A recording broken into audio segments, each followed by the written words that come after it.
નમસ્કાર, હું રાજ. આપ જોઈ રહ્યા છો સ્પાર્ક ટુડે ન્યૂઝ. ભરૂચમાં બે સૈકાથી ચાલી આવતી પરંપરા મુજબ દિવાસાના દિવસે શહેરના ભોયવાડ વિસ્તારમાં મેઘરાજાની 5.5 ફૂટ ઊંચી પ્રતિમાનું શાસ્ત્રોક્ત વિધિથી સ્થાપન કરવામાં આવ્યું છે.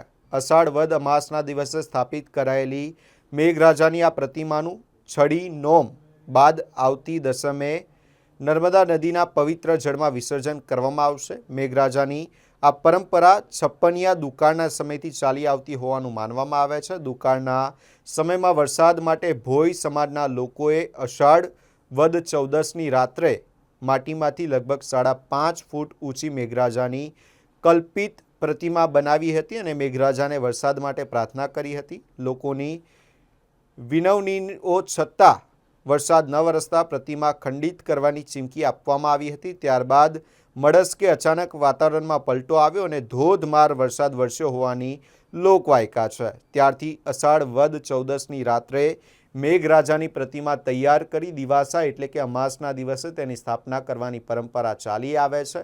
ખાસ વાતો એ છે કે વર્ષોથી મેઘરાજાની એક જ મુખાકૃતિ અને પરંપરાગત શૈલીમાં પ્રતિમાનું નિર્માણ કરવામાં આવે છે.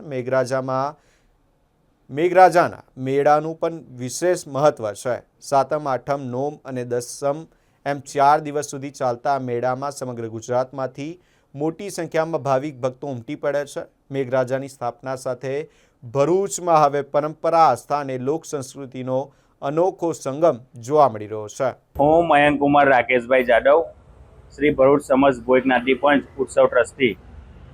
છેલ્લા 250 વર્ષથી વધુ સમયથી આ મેળાનું આયોજન અને મેઘરાજાની મૂર્તિનું સ્થાપન કરવામાં આવે છે.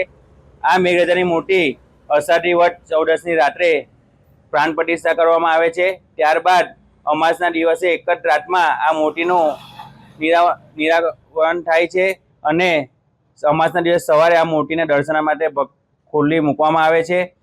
અને આ મૂર્તિ જે આપણી ભરૂચની શાન કહેવાતી નર્મદા નદીની માટીમાંથી જ બનાવવામાં આવે છે અને આ મૂર્તિનું વિસર્જન બી નર્મદા નદીમાં જ થાય છે.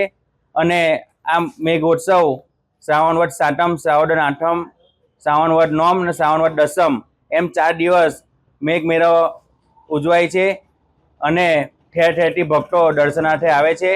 અને ત્યારબાદ દસમના દિવસે મેઘરાજાની શાહી સવારી નીકળે છે અને નર્મદા નદીમાં જ એમનું વિસર્જન થાય છે.